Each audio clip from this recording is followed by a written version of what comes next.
하나님 아버지, 오늘도 우리를 불러 모으셔서 한 성령으로 한 은혜를 체험케 하시고 한 말씀으로 하나님께서 우리에게 주고자 하시는 복을 새기게 하셔서 감사합니다. 전하는 자도 듣는 자도 한 성령으로 충만하여져서 하나님과 더 가까이 거하는 신령한 사람들이 되게 하여 주옵소서.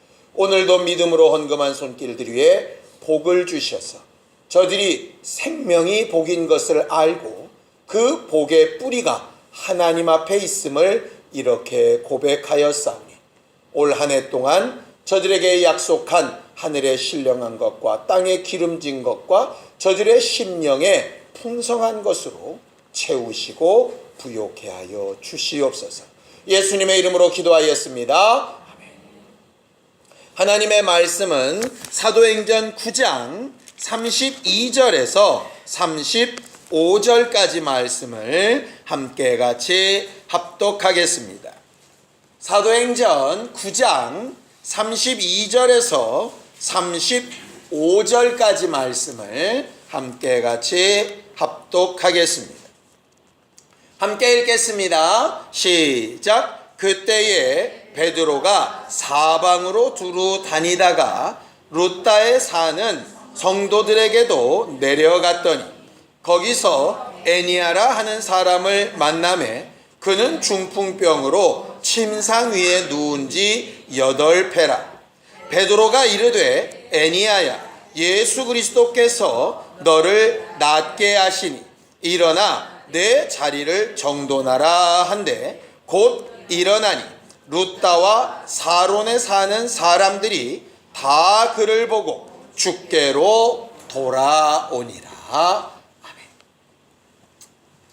우리는 오늘도 하나님이 공급하신 호흡과 생명으로 예배하고 함께 신앙생활할 수 있는 기회를 얻은 복된 사람들입니다. 신앙생활은 하나님이 우리에게 주신 오늘을 잘 사는 겁니다. 성경을 좀 볼까요? 히브리서 3장 13절에서 14절까지 말씀을 함께 같이 합독하겠습니다. 히브리서 3장 13절에서 14절까지 함께 같이 합독하겠습니다. 신약성경 318페이지쯤 됩니다.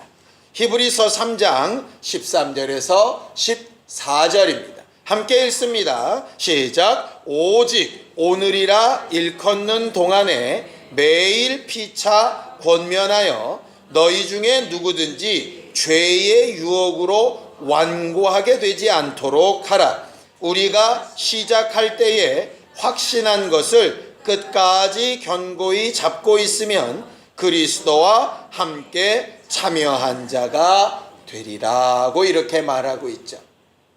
우리는 먼저 믿은 것이 있다라고 얘기합니다. 14절에 우리가 시작할 때 확신한 것.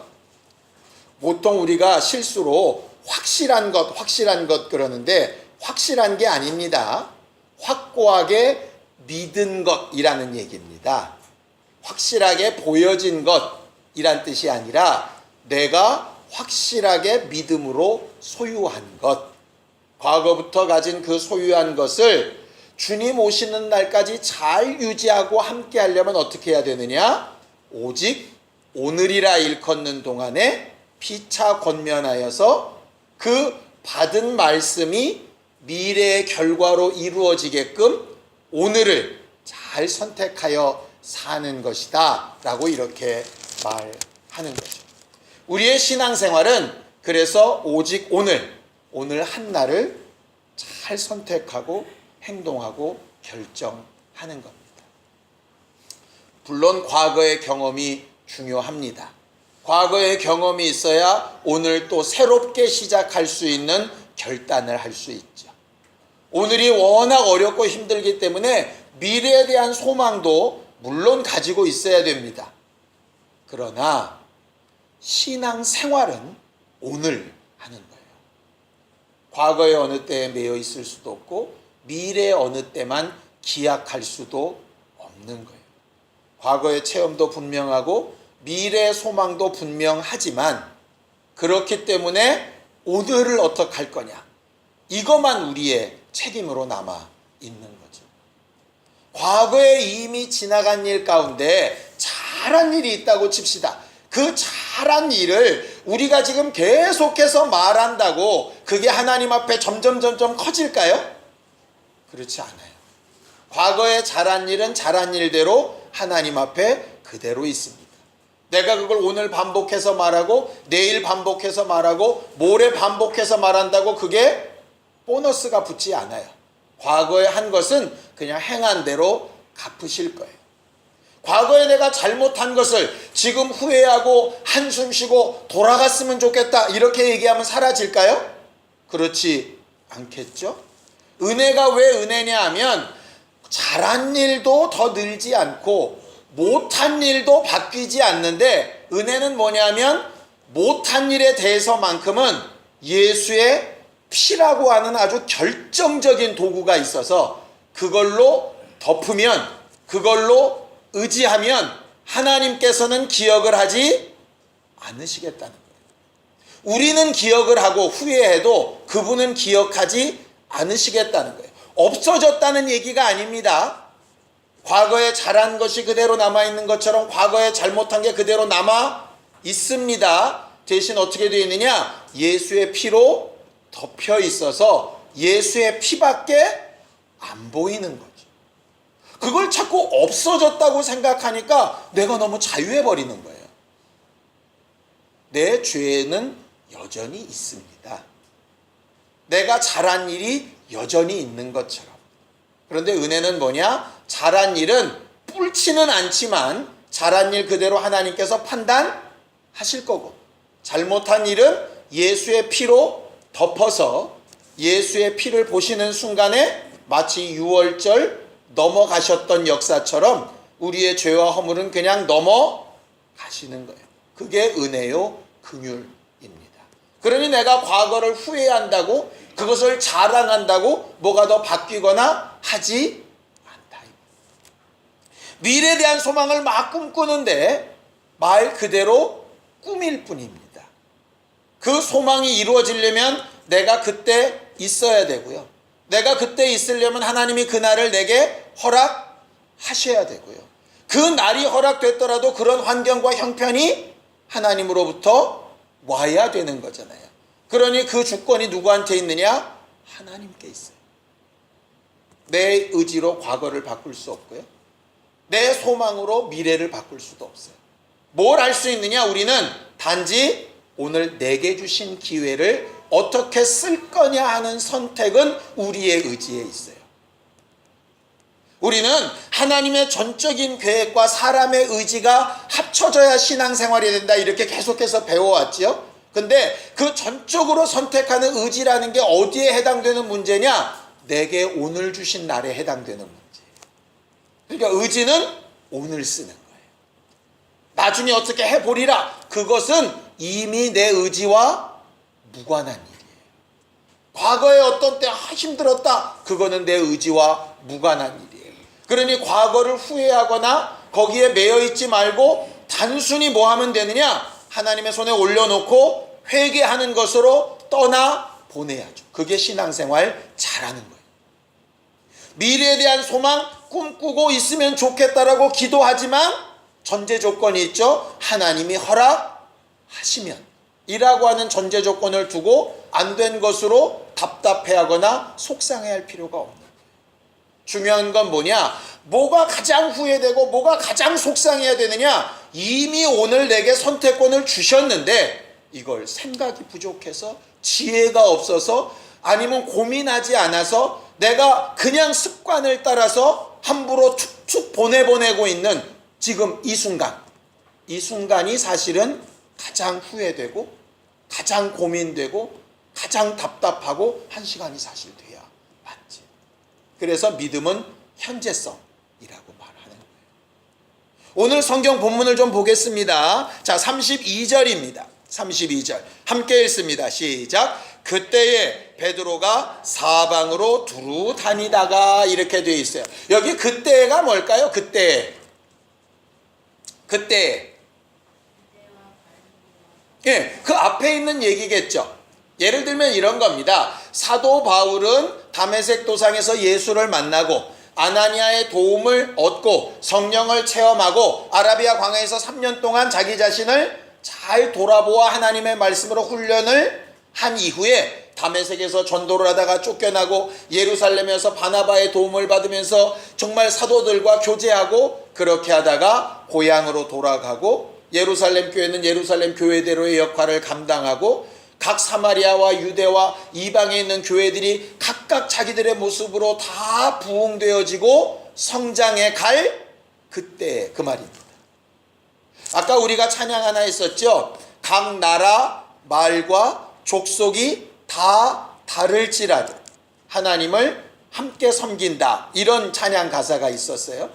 무슨 얘기냐면 이런 겁니다. 예루살렘 교회는 예루살렘 교회대로, 빌립은 빌립대로, 바나바는 바나바대로, 사울은 사울대로 일할 때 베드로도 그때에 자기의 일을 했다는 거예요. 이게 굉장히 중요합니다. 함께하는 신앙생활은 맞는데요, 함께하기 때문에 다 똑같으냐? 그렇지 않아요. 우리는 대부분 신앙생활 잘하는 것을 이렇게 모임을 잘하면 신앙생활을 잘한다고 생각을 하거든요. 모임이 필요합니다. 그러니까 모임 안 해도 된다는 뜻은 아닌데, 잘 모여서 똑같은 방향과 똑같은 모습으로 똑같은 일을 하고 있으면 신앙생활을 잘한다고 생각할 때가 간혹 있다, 이 말이에요. 근데 오직 오늘이라 일컫는 동안에 우리에게 주신 일들이 같을 수도 있고 다를 수도 있어요. 쉽게 얘기하면 우리가 이렇게 함께 모여서 예배하는 시간과 교제하는 시간은 길어봐야 한 3-4시간이죠. 그럼 나머지 시간은 뭐냐? 여러분들 각각에게 하나님께서 요구하시는 선택과 기회들이 있는 시간이라는 얘기예요. 우리가 함께 모여서 예배하고 교제할 때는 밥 먹고 떠들고 집사님 뭐 이래 불러가면서 할 때는 교회 같은데, 이걸 딱 문을 나서는 순간에 저는 저대로, 전사모는 전사모대로, 정집사님은 전 각각의 자기들의 자리로 돌아가서 그때는 그럼 어떻게 살 거냐? 그게 이제 신앙생활을 하는 사람이냐 아니냐를 결정짓는 일이라 이 말이에요. 근데 우리는 오늘 수요 예배 때 안 온 사람들이 많았으나 우리는 모였으니 나는 신앙생활을 잘한 거야, 이렇게 생각을 간혹 하게 되는데, 그거만이 아니라 우리에게 주어진 한 날이 통째로 신앙생활이잖아요. 모여서는 모여서 잘하고 흩어져서는 흩어져서 각각의 일을 해야 되는데, 오늘 베드로는 그렇게 하고 있다라고 하는 거예요. 베드로는 예수 그리스도의 제자들 가운데 소위 수제자라 불리는 사람입니다. 그 밑에 수많은 제자들이 있고, 지금은 빌립이, 사울이, 바나바가, 다른 여러 제자들이 막 뛰어다니면서 많은 사역들을 합니다. 본인 스스로 예루살렘을 중심으로 해서 이 교회를 누가 지키랴, 딱 자기가 자리를 잡고 지켜도 되는 문제 아니겠습니까? 흔히 로마 카톨릭에서 로마 교회, 예루살렘 교회, 이 모든 초대교회의 가장 중요한 중심에 베드로가 있다고 자꾸 얘기를 합니다. 그런데 성경을 보면 그렇지 않은 걸 발견하게 되어져요. 첫 번째 교회였던 예루살렘 교회의 대표 감독이 누구였냐면 베드로가 아니었어요. 예수님의 동생인 야고보였죠. 베드로는 뭐였느냐? 자기에게 주어진 일을 했을 뿐이에요. 내가 제일 먼저 만났다, 내가 제일 큰 사도다, 나는 예수께서 3명씩 데리고 다닐 때 맨날 그 앞에 있었다, 이런 거 한 번도 자랑해 본 적이 없어요. 오늘 내가 해야 될 일은 과연 뭐지? 라고 하면서 사방을 두루 다니는 일을 했던 게 베드로였어요. 누구처럼 어디 한 자리를 잡아서, 누구처럼 어떤 교회 하나를 잡아서 이렇게가 아니라 나는 전도자로서 움직이겠다라고 하나님으로부터 받아서 그 선택을 했던 게 베드로였죠. 그럼 베드로처럼 하면 잘한 거고, 예수님의 동생 야고보처럼 예루살렘 교회를 지키고 앉아 있었으면 잘못한 겁니까? 아니라니까요.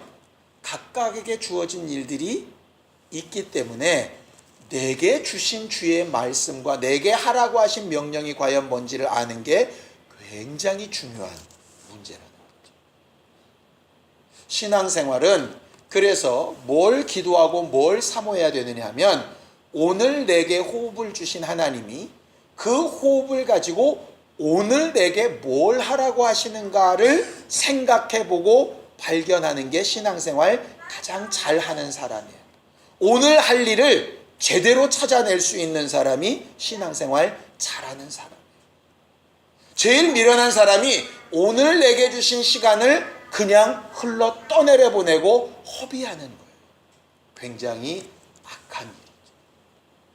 오늘 그렇게 움직여 가다가 베드로가 어디로 가느냐 하면 루따라고 하는 동네를 갑니다. 뭐 특별할 것이 없는 동네예요. 이 동네 저 동네 가서 예수를 믿고 다시 새롭게 되어진 사람들을 돌아보기를 원했습니다. 예를 들면 이런 거죠. 그 앞에 8장 14절을 좀 읽어보겠습니다. 사도행전 8장 14절 함께 읽어볼까요? 함께 읽습니다. 시작. 예루살렘에 있는 사도들이 사마리아도 하나님의 말씀을 받았다함을 듣고 베드로와 요한을 보냈다 그랬습니다. 여러분들 기억나시죠? 그렇게 해서 가서 예수 믿고 구원받은 걸 확인한 후에 성령 받지 못한 걸 알고 나서 성령을 받게 하죠. 그래서 마술사 시몬이 그걸 부러워서 돈으로 살려고 하고 뭐 이랬던 거 기억나시지 않습니까? 결국 베드로는 하나님께서 자기에게 주신 사명을 뭘로 생각했냐 하면 일단 복음을 받아들인 사람들이 제대로 신앙생활을 잘 할 수 있도록 가르치는 일로 자기를 사용하기를 원했던 거죠.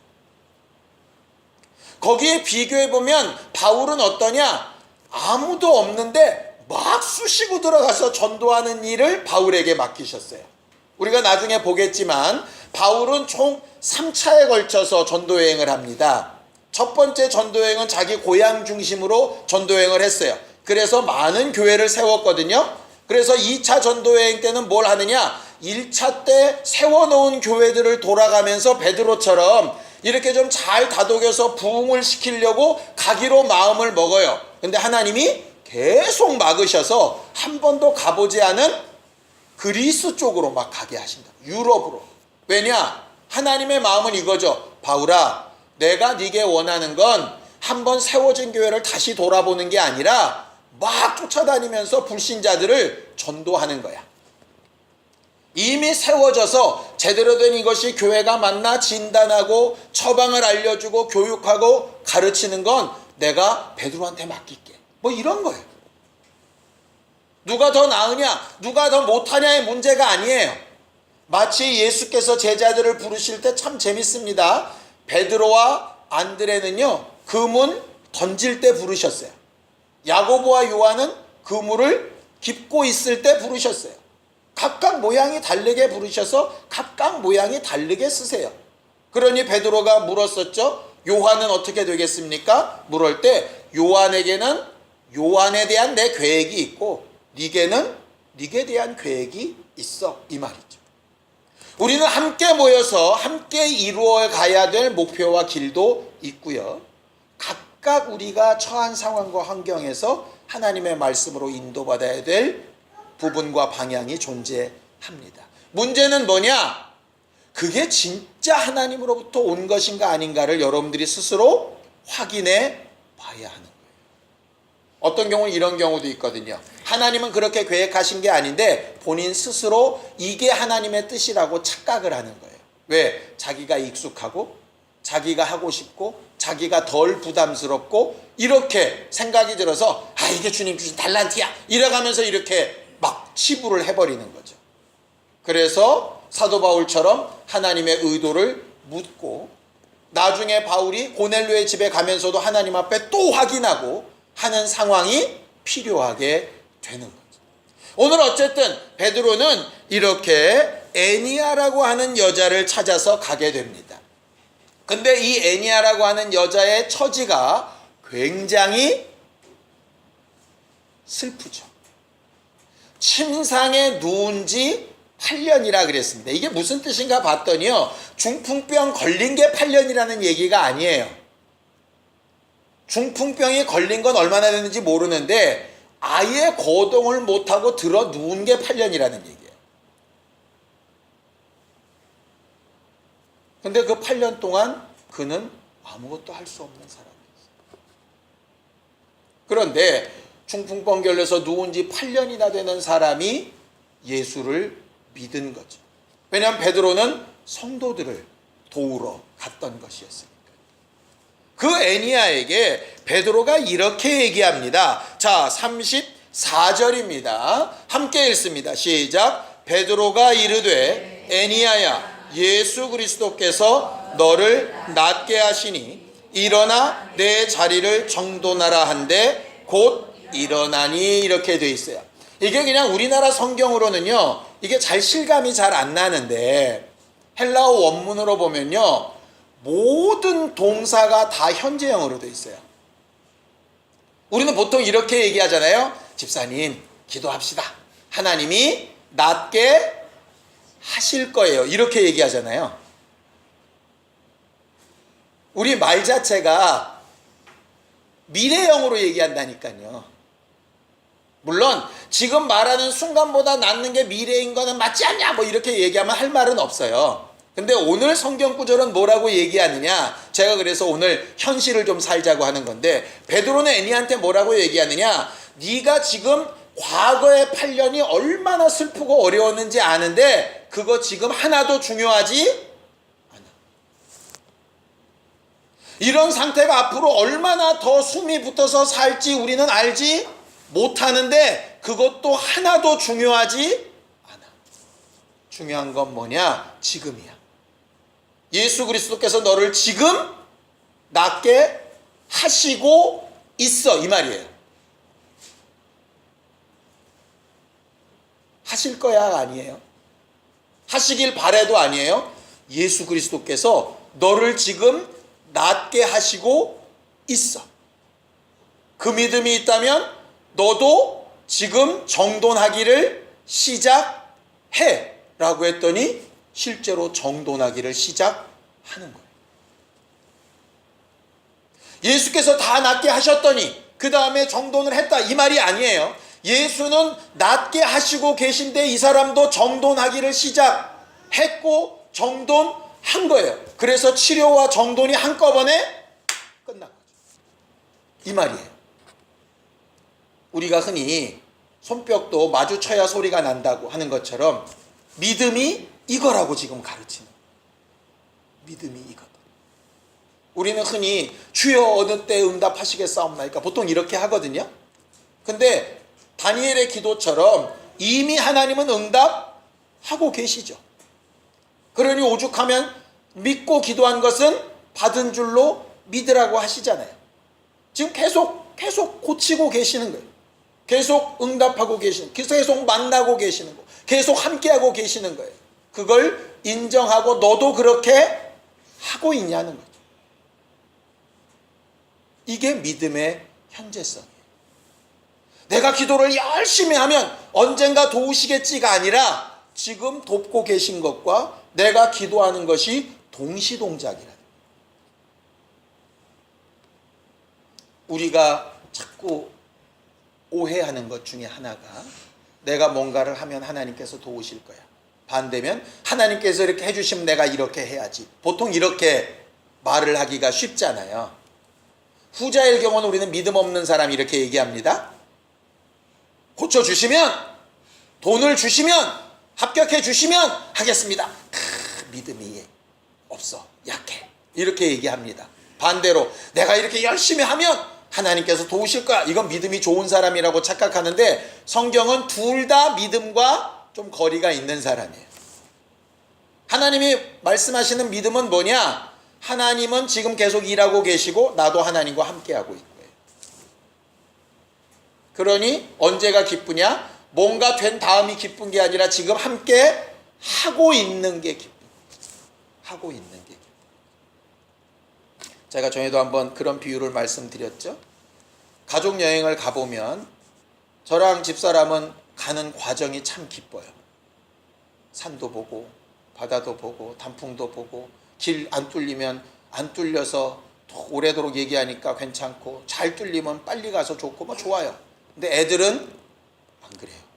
그 과정이 슝 지나서 자다 깨면 쫙 바다가 펼쳐지고 놀이동산이 짠 나타나고 뭐 이런 걸 좋아하죠.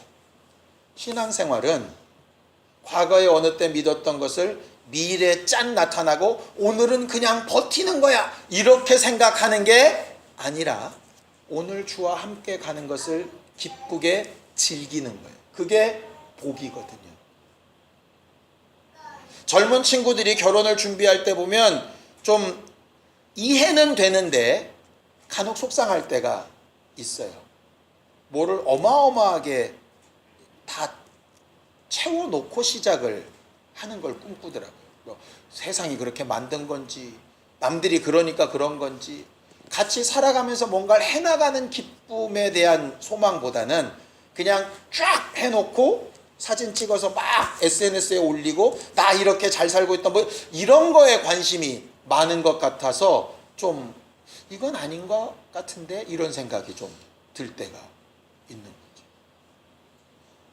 과정에서 하나님과 함께하는 기쁨을 누리는 게 복인데 올 한 해 우리는 하나님의 행복으로 복된 삶을 살기를 원하는데 뭐가 딱 잡힌 다음에 복되다라고 고백하는 사람이 아니라 이 애니야처럼 지금 침상에 아직 누워 있으나 하나님이 낫게 하고 계신 것을 인식하는 순간에 자기의 몸도 함께 그 자리에 동행하고 동감되어지는 그런 복된 삶을 살 수 있게 되기를 예수님의 이름으로 축원합니다. 그렇기 때문에 지금 현실이 어땠다, 이 현실이 과거 언제부터 시작되다, 얼마나 어렵고 중한 일이다 이런 게 사실 하나도 안 중요한 거예요. 중요한 건 지금 하나님이 나와 함께 가고 계신가, 두 번째는 내가 그분과 함께 하고 있나, 이게 가장 중요한 문제인 거죠. 오늘을 잘 사는 거예요. 그렇게 되어졌을 때 결과가 뭡니까? 35절입니다. 함께 읽죠. 시작. 룻다와 사론에 사는 사람들이 다 그를 보고 주께로 돌아오니라. 이것도 현실이에요. 현재형이에요. 보는 즉시 그들도 막 돌아오는 거예요. 하다 보면 언젠가 되겠지가 아니라 그때부터 역사가 시작되는 거예요. 심령의 감동이 시작되고 마음의 움직임이 시작되는 거예요. 하나님께서 이렇게 지금 일하고 움직이고 계신 것을 잊지 않고 잘 체험하고 분별할 수 있는 신령한 우리 모두가 되기를 예수님의 이름으로 축원합니다.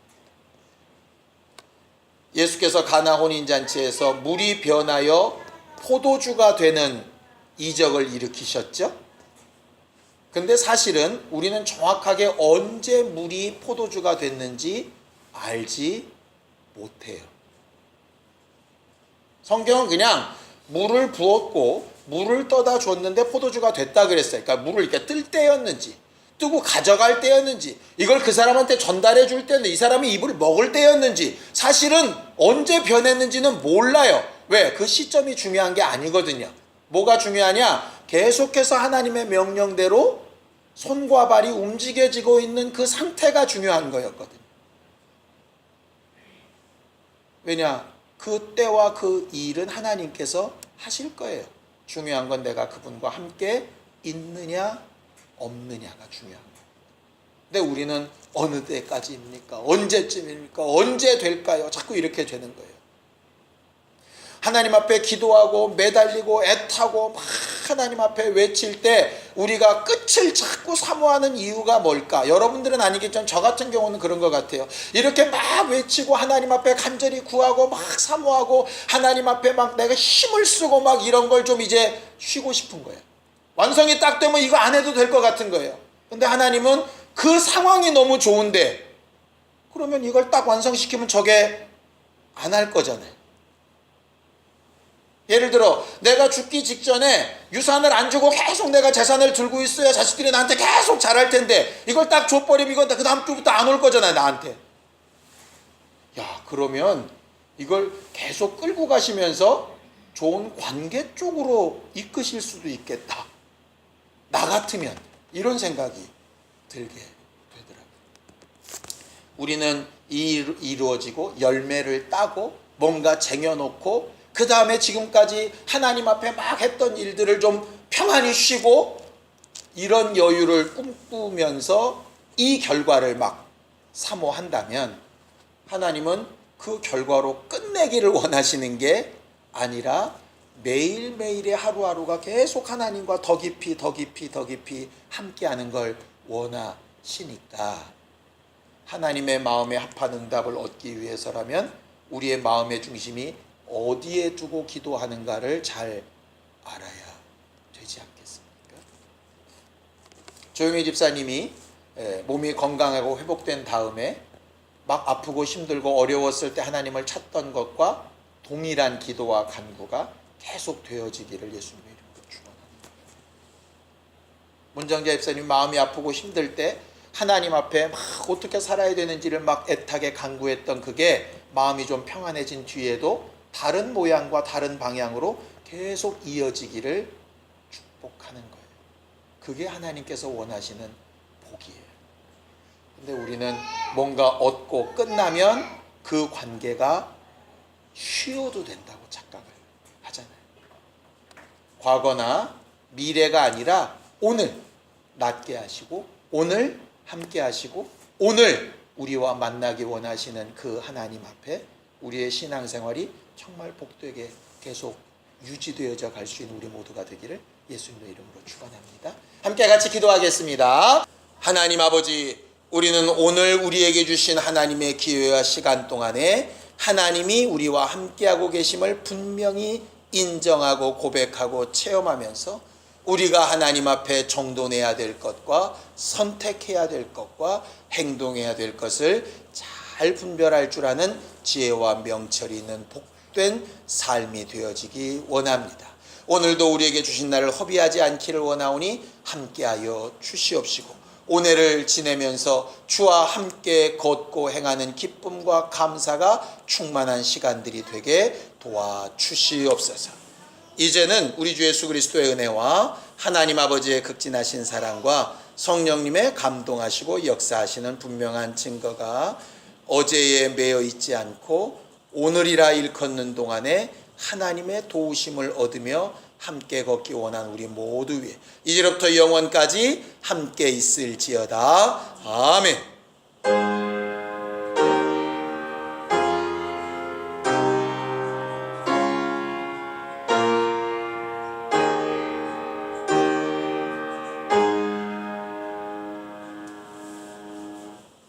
우리 예배 받으신 하나님 앞에 감사한 박수 내겠습니다. 수고하셨습니다. 감사합니다.